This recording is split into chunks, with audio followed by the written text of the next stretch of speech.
Hi guys, hello, how are you? I hope you will be fine.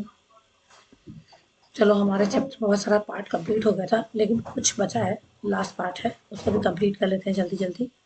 हाँ तो हमें पढ़ना है मोर अबाउट सॉल्ट्स, जो इस चैप्टर का मेन पार्ट है जहाँ से सबसे ज़्यादा क्वेश्चंस बनते हैं एग्जाम पॉइंट ऑफ व्यू से। तो देखो, तो पहले सेक्शन में हम लोगों ने जो है इसका सॉल्ट का फॉर्मेशन कैसे होता है ये पढ़ लिया था। अब थोड़ा और देखते हैं कि जो है सॉल्ट के बारे में आगे क्या है। तो इसमें पहले फैमिली ऑफ सॉल्ट कहते हैं। तो फैमिली ऑफ सॉल्ट में मतलब क्या है? देखो यहाँ पे कुछ केमिकल फार्मूले हैं सॉल्ट के जो नीचे दिए, जैसे पोटेशियम सल्फेट दिया है, सोडियम सल्फेट दिया है, कैल्शियम सल्फेट दिया है, मैग्नीशियम सल्फेट है, कॉपर सल्फेट है, सोडियम क्लोराइड है, सोडियम नाइट्रेट है, सोडियम कार्बोनेट है, अमोनियम क्लोराइड है। तो ये जितने भी सॉल्ट गिवन है, हमें इनमें आइडेंटिफाई करना है कि ये एसिड है या बेस है। वो कौन सा एसिड है या कौन सा बेस है जिनसे जो है ये हमें सॉल्ट ऑब्टेन हुआ है। तो ये जो भी सॉल्ट है ना, इसमें जो है सेम पॉजिटिव और नेगेटिव रिएक्टर रेडिकल्स होंगे, है ना। तो जिसमें सेम होंगे हम कहेंगे कि वो सेम फैमिली से बिलोंग करते हैं। जैसे NaCl है या Na2SO4 है, तो ये सेम फैमिली से बिलोंग करते हैं क्योंकि दोनों में क्या है, सोडियम, दोनों सोडियम सॉल्ट है। इसी तरह से NaCl है, KCl है, तो ये सेम फैमिली से बिलोंग करेंगे क्योंकि ये क्लोराइड सॉल्ट है ना। तो इसी तरह से जो है बहुत सारे सॉल्ट हैं। अब अगर हमें देखना है कि जो सॉल्ट है उनकी पीएच, सॉल्ट में पीएच वैल्यू क्या होती है या जो है पीएच ऑफ सॉल्ट क्या है। तो देखो इसमें हमने क्या किया, कुछ सॉल्ट सैंपल लिया, जैसे सोडियम क्लोराइड ले लिया, पोटेशियम नाइट्रेट ले लिया, एल्युमिनियम क्लोराइड ले लिया, zinc sulphate, copper sulphate, sodium acetic, है ना, sodium carbonate, sodium hydrogen carbonate, ये सारे हमने ले लिए। अब हम चेक करेंगे कि इनकी सॉल्युबिलिटी वाटर में क्या है। तो ये जब भी मतलब जिस भी एक्शन से भी इसका चेक करेंगे तो हम क्या करेंगे, जो भी सॉल्यूशन हमें मिला है उसमें लिटमस लिटमस पेपर लेंगे और हम फिर उस पर फाइंड करेंगे कि इसकी जो पीएच वैल्यू है वो क्या आ रही है। अगर 7 से ज़्यादा आई, है ना, तो ये बेसिक होगा, है ना। और अगर 7 से कम आई तो ये एसिडिक होगा। और अगर 7 के आसपास आई तो ये कैसा होगा, न्यूट्रलाइज न्यूट्रल होगा, ठीक है। अच्छा, आप देखते हैं कि ये जो भी सॉल्ट है इनमें कितने एसिड है कितने बेस है। तो ये हमें पीएच वैल्यू से, पीएच लिटमस पेपर से पता चल जाएगा उनकी पीएच वैल्यू से। तो स्ट्रॉन्ग एसिड होगा या स्ट्रॉन्ग बेस है या न्यूट्रल है, तो ये उनकी पीएच वैल्यू से कंफर्म हो ही जाना। 7 से मोर देन 7 है तो क्या होगा, स्ट्रॉन्ग बेसिक होगा। लेस देन 7 है तो स्ट्रॉन्ग एसिडिक होगा। और अगर 7 है तो ये न्यूट्रल होगा। कंफर्म हो गया। चलो आगे चलते हैं। अब ये कह रहे हैं कि हमें जो केमिकल है ना, ये कैसे मिलता है कॉमन सॉल्ट से। ये कॉमन सॉल्ट होता है ना, बहुत सारे केमिकल में भी यूज होता है। तो देखो कैसे, पहले तो देखो कि ये कॉमन सॉल्ट फॉर्म कैसे हुआ। तो ये जो कॉमन सॉल्ट है ये फॉर्म हुआ है कॉम्बिनेशन से। किसके कॉम्बिनेशन से, हाइड्रोक्लोरिक एसिड के और सोडियम हाइड्रोक्साइड के कॉम्बिनेशन से, है ना। तो इसे हम कहते हैं सोडियम क्लोराइड। ये सोडियम क्लोराइड कौन सा है, NaCl, जो कॉमन सॉल्ट है जो हम लोग जनरली अपने फूड में खाने के लिए यूज करते हैं। तो ये कैसे बना, तो ये जो है जैसे सी वाटर होता है, इसमें बहुत सारा सॉल्ट डिजोल्व होता है, हमें पता ही है। तो सोडियम क्लोराइड है, इसमें से हम सेपरेट करते हैं, है ना। सेपरेट है ये सॉल्ट, इसी में से जो है सी वाटर से ही सेपरेट किया गया। पहले के टाइम पे बहुत सारे जो है ये समंदर थे जो सूख गए थे, और सूखने के बाद ये जो है रॉक सॉल्ट में जो है चेंज हो गए थे। और ये जो है जिस तरह से हमें जो है ऑयल है माइन करके मिलता है, उसी तरह से ये सॉल्ट्स भी हैं जो हमें माइन करके ही मिलते हैं। ये जो क्रिस्टल इसके हमें बड़े बड़े क्रिस्टल मिलते हैं ना माइन करने के बाद, तो ये ब्राउन कलर के होते हैं। तो ये ब्राउन कलर के होते हैं क्योंकि इनमें बहुत सारी इम्प्योरिटीज होती है ना। इसे हम कहते हैं रॉक सॉल्ट, ठीक है। तो इसके बाद जो है आगे देखते हैं कि जो कॉमन सॉल्ट है ना, ये एक रॉ मटेरियल होता है केमिकल्स के लिए। तो जो कॉमन सॉल्ट है ये हमें मिलता है किससे, ये एक इम्पॉर्टेंट रॉ मटेरियल की तरह हम यूज करते हैं बहुत सारे मटेरियल में, डेली यूज में। जैसे कि सोडियम हाइड्रोक्साइड है, बेकिंग सोडा है, वॉशिंग सोडा है, ब्लीचिंग पाउडर है, बहुत सारी चीजें हैं जिनमें हम इसको रॉ मटेरियल की तरह यूज करते हैं। तो सबसे पहले पढ़ते हैं सोडियम हाइड्रोक्साइड के बारे में। जैसे कि जब हम इलेक्ट्रिसिटी पास करते हैं, किस में पास करते हैं, थ्रू एन एक्वस सॉल्यूशन। एक एक्वस सॉल्यूशन है सोडियम क्लोराइड का, और उसमें हम जब इलेक्ट्रिसिटी पास करते हैं तो ये डिकम्पोज होता है और फॉर्म करता है सोडियम हाइड्रोक्साइड। तो ये जो प्रोसेस है इसे हम कहते हैं क्लोर अल्कली प्रोसेस, क्योंकि जिसकी वजह से जो प्रोडक्ट फॉर्म हुआ है वो क्लोर होगा यानी क्लोरीन, और अल्कलाई होगा यानी कि वो सोडियम हाइड्रोक्साइड है यानी कि बेस, जो कि एक्वस फॉर्म में है। तो देखो इसका फॉर्मूला क्या होता है सोडियम हाइड्रोक्साइड के बनने का, 2NaCl, ये एक एक्वस है, प्लस इसमें क्या है 2H2 वाटर है, और इससे हमारा क्या फॉर्म हुआ, NaOH, एक सॉल्ट फॉर्म हुआ, क्लोरीन गैस फॉर्म हुई और हाइड्रोजन गैस फॉर्म हुई। ठीक है, अब देखो ये जो जो हमें तीन प्रोडक्ट इससे मिले है ना, इससे हमें तीन प्रोडक्ट मिले, तो ये जो प्रोडक्ट होते हैं जैसे हाइड्रोजन गैस है, इसे हम कहते हैं कैथोड, है ना, सोडियम हाइड्रोक्साइड सॉल्यूशन जो है फॉर्म होता है किसके पास फॉर्म होगा, ये कैथोड के पास फॉर्म होगा। इसी तरह से तीन प्रोडक्ट जो है प्रोड्यूस हो रहा है ना, वो नीचे देखो इसमें दिखाए गए तीन अलग अलग। एक सबसे पहले है ये Cl2 गैस है। Cl2 गैस हम किस लिए यूज़ करते हैं, ये वाटर ट्रीटमेंट के लिए यूज़ होती है, क्लोराइन के लिए, स्विमिंग पूल वगैरह के लिए, पीवीसी है ना, इन सब की सफाई के लिए यूज़ होती है। इसी तरह से ये किधर मिलेगी, जिधर कैथोड होगा, ठीक है। इसी तरह से सॉरी एनोड के पास मिलेगी। इसी तरह से हाइड्रोजन गैस है, ये कैथोड की साइड में फॉर्म होगी। इस ये जो फ्यूल की तरह यूज़ होती है ना, और ये अमोनिया और फर्टिलाइजर के लिए भी यूज़ होती है। इसी तरह से तीसरा है ब्राइन कंटेंट, NaOH, है ना, ये किस लिए यूज़ होती है, ये होती है मेटल के लिए, सोप बनाने के लिए, डिटर्जेंट बनाने के लिए, मेटल की ग्रीस बनाने के लिए, मेटल को ग्रीस करने के लिए, सोप के लिए, डिटर्जेंट के लिए, पेपर बनाने के लिए, है ना, आर्टिफिशियल फाइबर बनाने के लिए, इन सब के लिए यूज़ होती है। तो इसमें फ़िलहाल इतना याद रखना है कि ये जो है इन सब के यूज़ क्या क्या होते हैं। अब कुछ और चीज़ें हैं जो फॉर्म होती हैं, जैसे ब्लीचिंग पाउडर है, जितने भी यहाँ पे हम लोग पढ़ेंगे, जैसे ब्लीचिंग पाउडर है, बेसिक बेकिंग सोडा है, वॉशिंग पाउडर है, इन सब ये सारे बहुत इंपॉर्टेंट है। और इन सब में हमें ज़्यादा जो याद करना है वो ये याद करना है कि ये इनके बनाने का प्रोसेस क्या है, या इनका जो है ये केमिकल फार्मूला क्या है, और इसके बाद जो है ये किस लिए यूज़ किए जाते हैं, तो इन चीज़ों पे ज़्यादा ध्यान देना। तो जैसे कि हमें पता है क्लोरीन, है ना, क्लोरीन जो है प्रोड्यूस होता है कब, जब हम इलेक्ट्रोलाइसिस करते हैं सोडियम क्लोराइड में, है ना। तो ये जो क्लोरीन गैस होती है ये यूज़ की जाती है किसके लिए, मैन्युफैक्चर करने के लिए। क्या मैन्युफैक्चर करने के लिए, ब्लीचिंग पाउडर। तो ब्लीचिंग पाउडर जो प्रोड्यूस होता है वो कैसे प्रोड्यूस होता है, जब हम क्लोरीन में, क्लोरीन का एक्शन किससे होगा, ट्राई स्लैग लाइम से होगा। तो जो ब्लीचिंग पाउडर है वो रिप्रेजेंट करेगा कैसे, CaOCl2। ब्लीचिंग पाउडर को क्या कहते हैं, CaLCO2।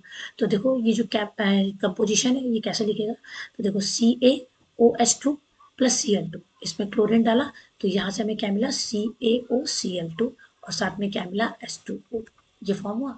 अब देखो ये जो है ये है, ये फॉर्मूला है ब्लीचिंग पाउडर का, तो ये ब्लीचिंग पाउडर फॉर्म होगा और वाटर फॉर्म होगा। ब्लीचिंग पाउडर यूज कैसे लिए कहते हैं, तो ब्लीचिंग पाउडर का यूज होता है कॉटन और लेनिन टेक्सटाइल इंडस्ट्री में, है ना, ब्लीच करने के लिए। क्या ब्लीच करने के लिए, वुड पल्प को पेपर फैक्ट्री में ब्लीच करने के लिए, और वॉश क्लोथ को लॉन्ड्री में ब्लीच करने के लिए। इसी तरह से ये ऑक्सीडाइजिंग एजेंट की तरह भी काम करता है बहुत सारी केमिकल इंडस्ट्री में। और ये जो है ड्रिंकिंग वाटर, है ना, इनको जम फ्री बनाने के लिए भी यूज़ किया जाता है। इसी तरह से आते हैं बेकिंग सोडा में, तो बेकिंग सोडा जो है वो कॉमनली यूज़ किया जाता है किचन में, क्या बनाने के लिए, टेस्टी क्रिस्पी पकौड़े, हरे गरारे पकौड़े बनाने के लिए यूज़ करते हैं ना। तो कभी कभी हम इसको ऐड कर देते हैं फास्टर कुकिंग के लिए, जैसे छोले वगैरह बनाते हैं ना तो उसमें डाल देते हैं, तो उससे क्या होता है ये जल्दी बॉयल हो जाते हैं।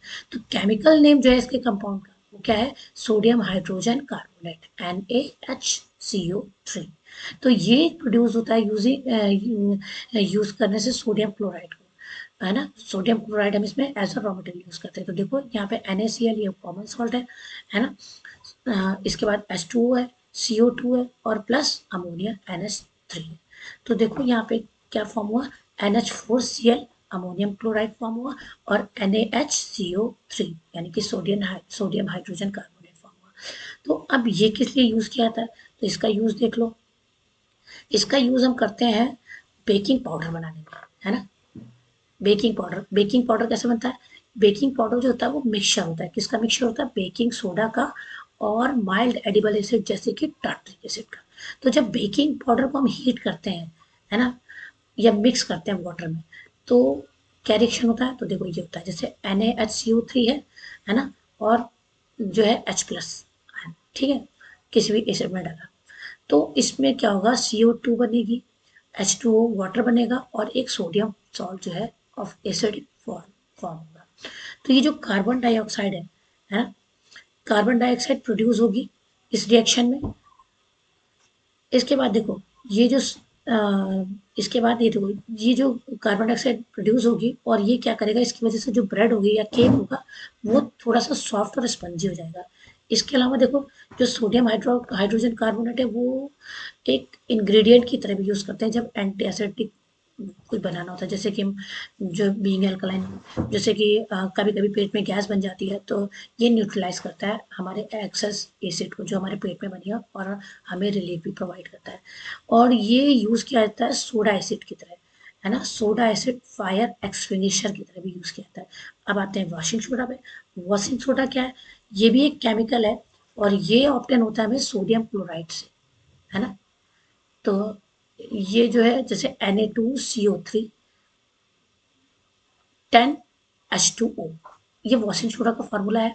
तो आपने देखा है कि जो सोडियम कार्बोनेट है ये ऑप्टेन होता है जब हम हीट करते हैं बेकिंग सोडा को, है ना, या रिक्रिस्टलाइजेशन करते हैं सोडियम कार्बोनेट का, तो हमें वॉशिंग सोडा मिलता है। तो देखो ये भी एक बेसिक सॉल्ट है।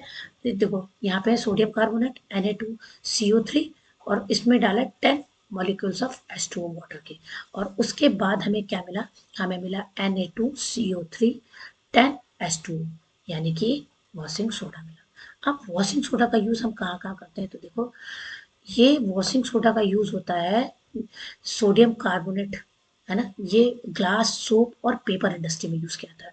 और ये जो है सोडियम कंपाउंड बनाने, जैसे बोराक्स बनाना है, इसमें भी यूज करते हैं। सोडियम कार्बोनेट हम यूज करते हैं क्लीनिंग एजेंट की तरह डोमेस्टिक पर्पज से भी, और ये यूज किया जाता है रिमूव करने के लिए परमानेंट हार्डनेस ऑफ वाटर।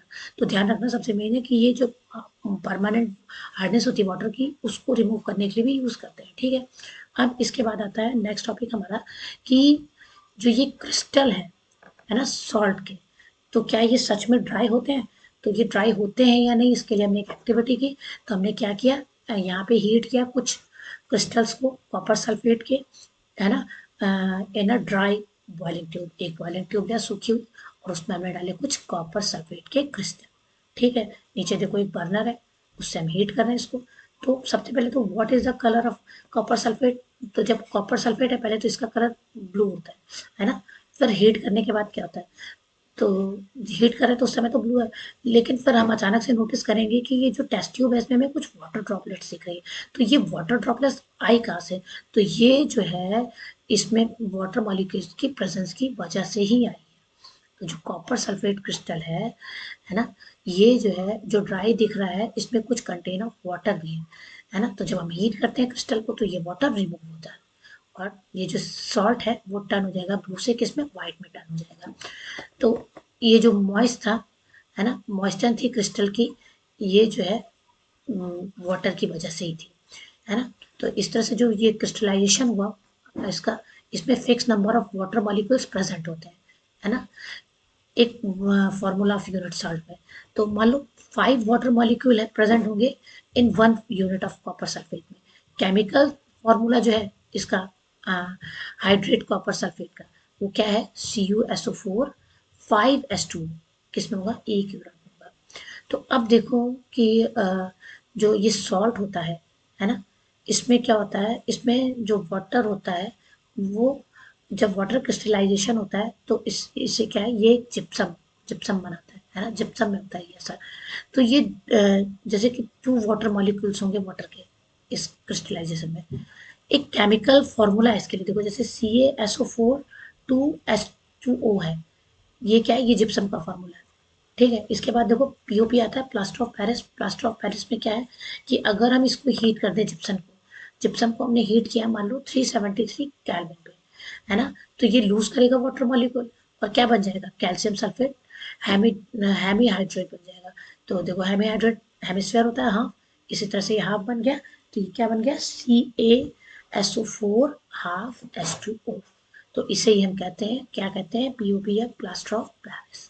इसका यूज क्या होता है, तो इसका यूज जो है डॉक्टर करते हैं, है ना, क्या करने के लिए करते हैं, इसका यूज जो है डॉक्टर करते हैं प्लास्टर करने के लिए, है ना, हमारे सपोर्ट करने के लिए फ्रैक्चर बोन्स को, उनको राइट पोजीशन में रखने के लिए, है ना। ये जो प्लास्टर ऑफ पेरिस है ये वाइट पाउडर होता है, और इसमें वाटर मिक्स कर देते हैं, फिर ये जो है चेंज हो जाता है जिप्सम में दोबारा से, है ना, एक हार्ड सॉलिड मास में। तो ये देखो जो प्लास्टर ऑफ पेरिस है CaSO4, इसमें हाफ मॉलिक्यूल है H2O के, फिर इसमें और मिला दिया 1.5 H2, तो ये जिप्सम बन गया CaSO4 2 मॉलिक्यूल ऑफ H2O। तो जो है इसके अलावा इसका यूज़ और भी होता है, जैसे ये प्लास्टर ऑफ पेरिस है, इसको हम यूज़ करते हैं टॉय बनाने में, है ना, कुछ और मटेरियल डेकोरेशन की, है ना, उसको बनाने में यूज़ करते हैं। फिलहाल तो इसमें इतना ही है। बाकी अगले चैप्टर में इम्पोर्टेंट चैप्टर है, थोड़ा ध्यान से पढ़ना, इसमें से काफ़ी आता है। तो अभी के लिए इतना ही, अगले चैप्टर में फिर मिलूंगी, तब तक के लिए बाय। अगर पसंद आया हो चैप्टर तो मेरे चैनल को सब्सक्राइब करना। Thank you.